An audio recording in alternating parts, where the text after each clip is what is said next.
Hello everyone, welcome back to our channel Akash Papri. তোমাদের জন্য নিয়ে আসলাম নতুন আরও একটা ভিডিও। তো সবাইকে জানাচ্ছি অনেক স্বাগত আমার চ্যানেলের নতুন একটা ভিডিওতে। সবাই কেমন আছো অবশ্যই জানিও। আর আমরাও ভালো আছি, কিন্তু এই সময় যে সমস্যাগুলো হচ্ছে, ঠান্ডা, জ্বর, কাশি, তো ওই জন্য গলাটাও বসে গেছে। তোমরা তো যারা রেগুলার ভিউয়ার্স আমার, তারা তো বুঝতেই পারছো যে গলাটা পুরো আমার ভেঙে গেছে। 2-3 দিন ধরে এরকম অবস্থা, তার সঙ্গে হচ্ছে রাত হলে খুব কাশি। তো এই আর কি। আর এখন বেজে গেছে প্রায় 4:30-5টা মতন। আমি এখন থেকে ব্লগটা স্টার্ট করছি। আর দেখতে পাচ্ছ মানে বাইরের ওয়েদারটা কিরকম, মানে একটা মেঘলা মেঘলা ভাব। হ্যাঁ মানে আজকে তো মানে 4টের সময় বৃষ্টি হওয়ার কথা ছিল, সেরকমই একটু একটু বৃষ্টি হয়েছে, ছিটে ফোটা, মানে ওটাতে ভেজার মতন বৃষ্টি না আর কি। তো ছিটে ফোটা বৃষ্টি হয়ে আবার স্টপ হয়ে গেছে, কিন্তু আকাশে খুব মেঘ। তো এই দেখো কিরকম একটা মেঘলা মেঘলা আকাশ, আবার একটু রোদের অভাব আছে, আবার মেঘও করেছে। দেখো এইদিকে কেমন একটা কালো কালো হয়েছে আকাশটা। তো এরকম মেঘলা মেঘলা আকাশ। আর চলো ঘরে গিয়ে দেখি বাপ বেটি কি করছে। তো আমি না একটু আগে স্নান টান করে আসলাম, আর তার আগে জানি যে বৃষ্টি হবে, সেই জন্য তাড়াতাড়ি করে আর কি, তাড়াতাড়ি না মানে বাচ্চা কাচ্চা নিয়ে আর তারা আগে। তো যাই হোক ঘরটার ঝাড় দিয়ে মুছে টুছে নিয়ে তাড়াতাড়ি স্নান করে নেব, কারণ জানি যে বিকেলে বৃষ্টি হবে। কীরকম মানে তাও আবার খবরটা ছিল ঝোড়ো বৃষ্টি হবে, মানে ঝড় টর হবে। তো সেই জন্য তো ভয় পেয়ে গেছিলাম যে তাড়াতাড়ি সব জিনিস গুছিয়ে গাছিয়ে নিয়ে স্নান করে ঘরে ঢুকতে হবে, তা না হলে পরে কি হবে, জল টল যেন থাকে, সব কিছু বাসনপত্র মাজা থাকে, কারণ মেয়েকে খাওয়াতে হবে। বৃষ্টির কারণে যদি অসুবিধা হয়ে যায় তখন মেয়ের খিদে পেয়ে যায়, মানে এই চিন্তাগুলো আগে, যেন সব কিছু মানে জল যেন ঘরে থাকে, বাসন যেন মাজা থাকে, সব কিছুর যোগান যেন থাকে, চার্জ যেন থাকে, সব কিছুতে এই চিন্তাগুলো আগে হয়। আর সোনামার বাবা হচ্ছে ওকে মানে সোনামাকে রাখছে অনেকক্ষণ ধরে, আর ও করেই যাচ্ছে। এরকম করার কারণটা হচ্ছে ঘুম হয়নি। দুপুরবেলা যখন ঘুম পাড়িয়ে মেয়েটাকে রেখেছি, বলেছে যে তুমি থাকো, আমি কাজগুলো করি, খাওয়া দাওয়া করি, তখনই গেছে কারেন্ট চলে। তো কারেন্ট চলে গেছে, ম্যাডামের কি আর ঘুম হয়, মানে হাওয়া ছাড়া। তারপরে আবার ফ্যান চালিয়ে দিয়েছে, তাতেও আর কি হয়নি, সেই যে উঠেছে। কি করছো এগুলো, আবার নিচে ফেলছো? ও তো দুষ্টু, তুমি হচ্ছে মহা দুষ্টু।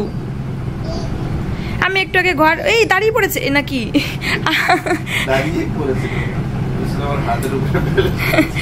আমি ফট করে অন্যদিকে তাকিয়ে মোবাইলে তাকিয়ে দেখি মেয়ে 2 হাত ছেড়ে দাঁড়িয়ে রয়েছে। আমি তো পুরো অবাক হয়ে গেছি। দাঁড়িয়ে পড়ে এখন। দাঁড়াও তো মা, দাঁড়াও তো দেখি, একা একা দাঁড়াও না একটু। তুমি কি দাঁড়াতে পারলো না? একটু দাঁড়াও না। এই তো দাঁড়াও দাঁড়াও দাঁড়াও দাঁড়াও দাঁড়াও দাঁড়াও দাঁড়াও দাঁড়াও দাঁড়াও হাত ছেড়ে দাও, হাত ছেড়ে দাও, হাত ছেড়ে দাও, হাত ছেড়ে দাও, হাত ছেড়ে দাও। বাহ, হাততালি, তাই তাই তাই তাই তাই তাই তাই, হাততালি দাও, হাততালি দাও, তাই তাই তাই তাই তাই তাই। তুমি সাপোর্ট দিয়েছিলে না? এরকম করে দেখতে দেখতে মেয়েটা কোন দিন নিজের পায়ে দাঁড়িয়ে যাবে, আর শুরু হয়ে গেল তখন হাঁটা, নিজের পথ চলা, নিজেই নিজের সিদ্ধান্ত মতন তখন নিজের পায়ে হেঁটে চলবে। এখন তো আমাদের ঠেলে। এ দুধ বুলি, দুধ বুলি, এ দুধ বুলি, ও দুধ বুলি। তোমার জিভ কই, জিভ? তোমার জিভ কই, জিভ? দেখি না তোমার জিভ কই। নেই নেই। ঠোঁট কোনটা, ঠোঁট? তোমার ঠোঁট কোনটা? তোমার ঠোঁট কোনটা? তোমার জিভ কোনটা মা? একটা হামি দাও তো বাবাকে, একটা হামি দাও তো, একটা হামি দাও তো বাবাকে, একটা হামি দাও তো, হাম দাও একটা। তেলু তেলু করছে এখন। তো চলো এখন মেয়েটাকে রাখি। হ্যালো এভরিওয়ান, চলে আসলাম আমরা আবারও প্রায় 8টা বাজতে 20 এখন। তো আমি এখন সোনামাকে খাবার খাওয়াবো, মানে তার আগে বানাবো। আজকে রাতে সোনামাকে ডিম সেদ্ধ আলু সেদ্ধ দিয়ে ভাত করে দেবো, ঘি দিয়ে মেখে খাওয়াবো। আর আমি 2-3 দিন ধরে সোনামাকে ওই ভাতটা না মানে ম্যাশার দিয়ে ম্যাশ করছি না, হাতে চটকে খাওয়াচ্ছি। তো সেটাও খাচ্ছে, মানে আমি একটু একটু করেই চেঞ্জ করতে থাকছি। প্রথমে তো একদমই খেতে পারতো না, একদম গলা গলা লাগতো, তারপরে ম্যাশ করে করে একটু একটু করে শেখালাম, সেটা খেত। আর এখন কিন্তু হাতে চটকে নরম করে, মানে বেশি সিটি মেরে সেটাতেও আমি খাওয়ানোতে প্রায় অভ্যাস করে ফেলেছি। তো যেহেতু ওরা বড় হচ্ছে, তত ধীরে ধীরে কিন্তু ওইভাবেই নর্মাল আমরা যেরকম খাই সেগুলো খাওয়ানোতেই অভ্যাস করাতে হবে, তাই না মামা? আর অনেক দিন ধরে শোনো আমাকে ডিম খাওয়ানো হয় না।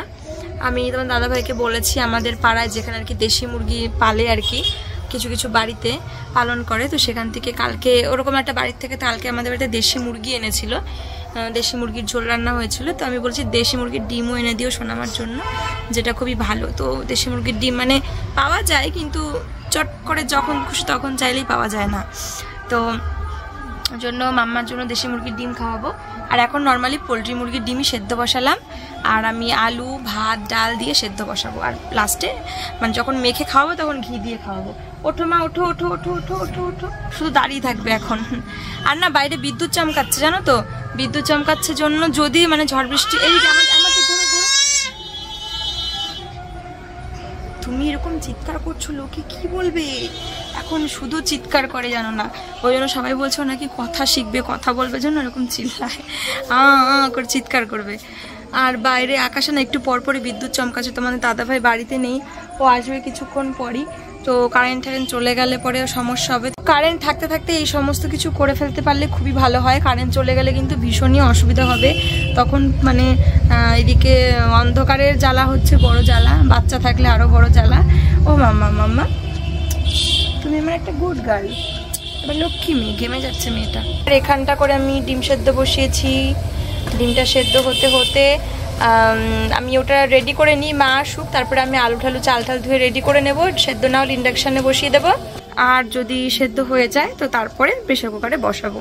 জাস্ট রেডি করাটা যায়, সিটি মারতে মানে সিটি পড়তে আমি মোটামুটি অনেক কটা সিটি মারি যাতে ভাতটা খুব নরম হয়ে যায়। তো 5 মিনিট লাগবে রান্নাটা হতে সিটি পড়ে, আর রেডি করতে 5 মিনিট লাগবে। তো চলো সোনামার রাতের খাবারটা তৈরি করে ফেলবো। আগেই আমি কিন্তু বাসনগুলো রেখে দিলাম কাচের কাপ ঠাপ। তারপরে এখন সোনামার যে সেদ্ধ ভাতটা করব তার জন্য গাজর আর আলু কেটে নিলাম অল্প অল্প করে। আর আমি কিন্তু একটা ডিম সেদ্ধ বসিয়ে দিয়েছিলাম অলরেডি, ডিমটা সেদ্ধও হয়ে গেছে। আর এখানে আমি নিয়ে নিচ্ছি গোবিন্দভোগ চাল। সোনামাকে কিন্তু আমি সবসময় গোবিন্দভোগেরই ভাতটা খাওয়াই, কারণ এটা অনেক বেশি পুষ্টিকর। আর এর মধ্যে আমি অল্প একটুখানি মুগ ডাল আর অল্প একটুখানি মসুর ডাল দিয়ে দিচ্ছি। তো আমি ডালটা কিন্তু আমি প্রতিদিনই সোনামাকে খাওয়ানোর চেষ্টা করি, খিচুড়িতেও আর সেদ্ধ ভাত হলেও, মানে সেদ্ধর মধ্যেও আমি ডালগুলো অ্যাড করি। কখনো কখনো একটা ডালও দিই, কখনো কখনো দুটো দিই। তো আমি এটাকে ভালো করে খুব পরিষ্কার করে জল দিয়ে ধুয়ে নিলাম। এবারে প্রেসার কুকারের মধ্যে বসিয়ে দেবো। যখন খিচুড়ি করি না 2-3 রকম বা 4 রকমের সবজি থাকে, তখন আমি ঘির মধ্যে হালকা করে একটু ভেজে সবজিগুলো, তারপরে আমি একটু নুন হলুদ তারপরে জল চাল এগুলো অ্যাড করি। তো আজকে যেহেতু সেদ্ধ ভাত তাই কিন্তু এভাবেই করলাম। তো এই যে সোনামার ডিনার নিয়ে চলে এসেছি, সেদ্ধ ভাত আর ডিম সেদ্ধ। তো মানে ডিম পুরোটা না পারলে দেবো না, আর আমি ভাতটা পুরো উপরে একটু ঘি দিয়ে দিয়েছি, পুরো ভালো করে চটকে চটকে মাখবো আর মেয়েটাকে খাওয়াবো। বাইরে বিশাল ঝড় উঠেছে, ভীষণ ধুলোবালি উঠছে, এসি বন্ধ করো, আঠার খোলো। তো চলো আমি মেয়েটাকে খাওয়াই, কারেন্ট যাবে এখন, বিশাল উত্তম ঝড় উঠেছে। চলো টাটা।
আচ্ছা তোমরা সত্যি করে একটা কমেন্ট করে যাও তো, তোমরা যে এতক্ষণ সবুজ ধান ক্ষেত দেখছিলে, এটা দেখতে দেখতে তোমাদের চোখটা জুড়িয়ে যায়নি? সত্যি কথা বলো তো। আমার কিন্তু সত্যি কেমন একটা লাগছিল, দারুণ লাগছিল, মনে হচ্ছে যেন 2 চোখ পুরো জুড়িয়ে গেল। তো এবারে বলি এটা কেন আর কি প্রবলেম হয়েছে। গত রাতে ঝড় বৃষ্টির কারণে আমাদের এখানে এই কারেন্টের পোলটা ভেঙে গেছিলো, তো সেটাই ঠিক করা হচ্ছে।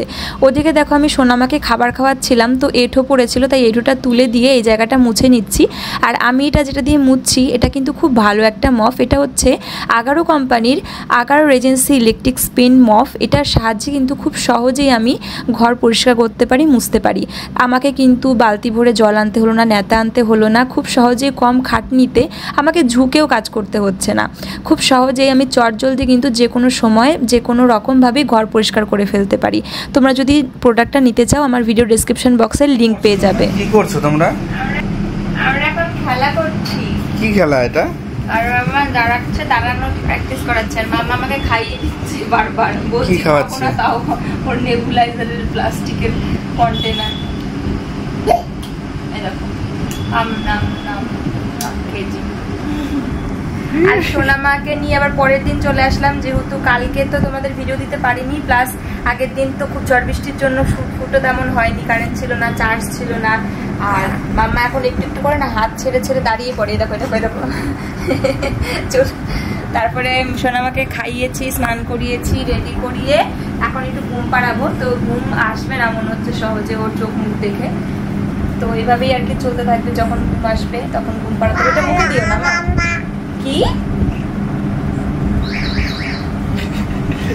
হাসি মামা, এটা কি হাসি?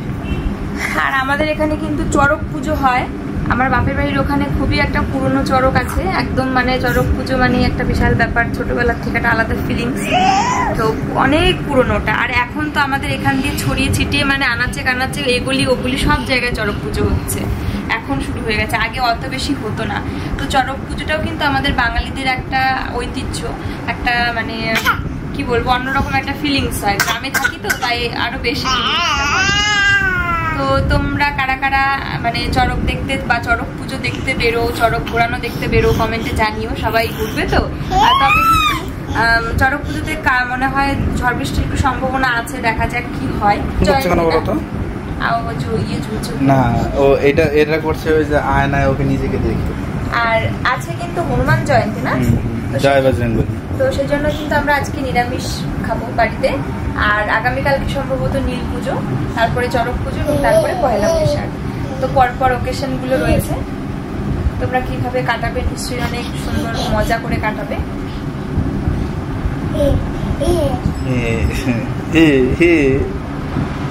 আমার মাথা খুব খুশি, এই যে ফ্যান চলছে যে তার জন্য। আর এই কারেন্ট না থাকলে কে দেখে কার চিৎকার।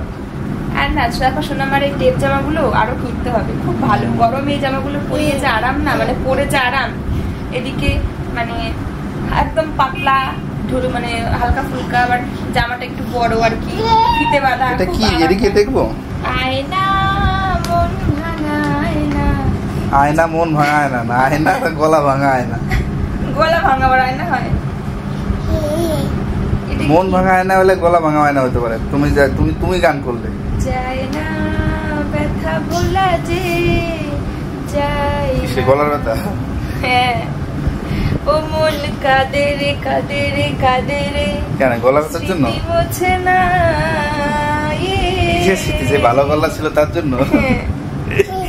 মন কাঁদে রে কাঁদে রে কাঁদে রে, স্মৃতি বোঝে না। ও ও আয়না মন ভাঙা আয়না, যায় না ব্যথা ভোলা যায় না, সয় না এই ব্যথা যে সয় না।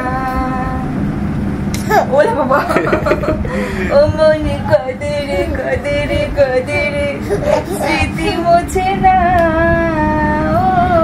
তুমি তোমার ভাঙা গলা নিয়ে আর গান করো না। মনি কাঁদেলে কাঁদেলে কাঁদেলে, হাসি পাচ্ছে আমার গান শুনে মামা। সবার হাসি পাচ্ছে, পাপারও হাসি পাচ্ছে, যারা দেখছে ভিডিও তাদেরও হাসি পাচ্ছে, সবার হাসি পাচ্ছে।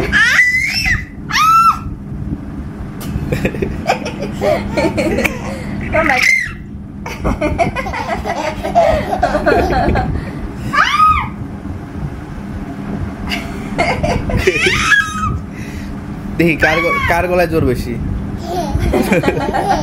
বলো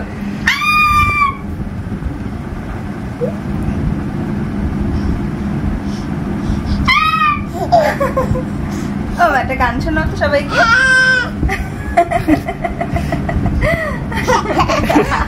এটা জোর করে হাসি, এটা তো নাটক হচ্ছে, এটা তো নাটক হচ্ছে। ও একটা গান শোনাও সবাইকে, বলে মা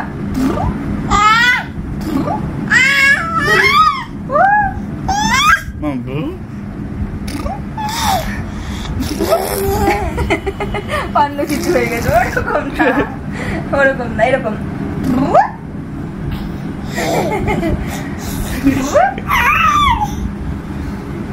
আচ্ছা একটা গান শোনাও সবাইকে, সুন্দর একটা গান বলো তো। তোমাদের আমি একটা না অনেকগুলো কমেন্ট এসেছিল, তো যেটা আমি তোমাদেরকে ভিডিওতে বা কমেন্টের রিপ্লাই দেওয়া সম্ভব হয়নি, আমি কয়েকজনকে দিয়েছি। সেটা হচ্ছে এই শাড়িটা নিয়ে, যেটা আমি সোনামার জন্মদিন উপলক্ষে কিনেছিলাম এবং সোনামার অনুষ্ঠানের দিন আর কি, জন্মদিন অনুষ্ঠানের দিন পরেছিলাম। তো এইটা নিয়ে প্রচুর প্রচুর প্রচুর কমেন্ট, সব থেকে হিউজ কমেন্ট এই শাড়িটা নিয়েই এসেছিল, যে দিদি ভাই এই শাড়িটা তুমি কোথার থেকে কিনেছো, শাড়িটার লিঙ্ক দাও, শাড়িটার নাম কি দিদি ভাই, শাড়িটার প্রাইস কত দিদি ভাই। তো প্রচুর কমেন্ট এসেছিল, ঠিক আছে। তো আমি সবাইকে বলে উঠতে পারিনি, তবে আমি রিপ্লাই দিয়েছি অনেককেই। তাই ভাবলাম, মনে করে প্রতিদিনই ভাবি যে আমি তোমাদেরকে জানিয়ে দেবো শাড়িটা দেখে, কিন্তু ভুলে যাই।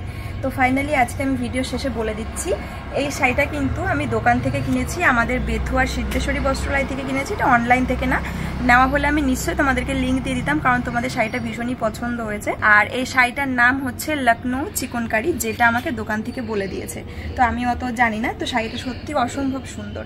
আর শাড়িটার প্রাইস কত জিজ্ঞাসা করেছিল, তো শাড়িটার প্রাইস হচ্ছে 3100 টাকা। তো আশা করছি তোমাদের এই শাড়িটা নিয়ে যেই 3টে কমেন্ট প্রচুর এসেছিল, সেটা আমি তোমাদেরকে দিয়ে দিলাম। আর শাড়িটা কিন্তু সত্যি আমার ভীষণ প্রিয় হয়ে গেছে। এর আগে লাস্ট যেটা জিমিচু শাড়িটা কিনেছিলাম, কিনেছিলাম বলতে তোমার দাদা ভাই আর কি আমাকে গিফট করেছিল আমার বার্থডেতে, তো সেটা ছিল সব থেকে ফেভারিট শাড়ি। তো ওটার কাছাকাছি কিন্তু এটাও এখন হয়ে গেছে। তোমরা ওটা নিয়েও অনেক কমেন্ট করেছিলাম, তোমাদের দেখিয়ে দিয়েছিলাম, বলে দিয়েছিলাম, ওটাও কিন্তু অফলাইন থেকে একই দোকান থেকে কেনা। তো এই শাড়িটার সম্বন্ধেও তোমাদের বলে দিলাম এবং তোমাদের উত্তর দিয়ে দিলাম। আশা করছি তোমরা পেয়ে গেছো। তো তোমরাও দেখে নিতে পারো, ছবি তোমাদের পছন্দ হলে এরকম স্ক্রিনশট নিয়ে দোকানে খুঁজতে পারো বা অনলাইনেও দেখতে পারো। তো এটার নাম হচ্ছে লখনৌ চিকনকারি। তো যাই হোক, চলো ভিডিওটা এখানেই এন্ড করছি। তোমাদের সঙ্গে দেখা হবে আগামী দিন নতুন একটা ভিডিওর সঙ্গে। সবাই খুব ভালো থেকো, সুস্থ থেকো, টাটা।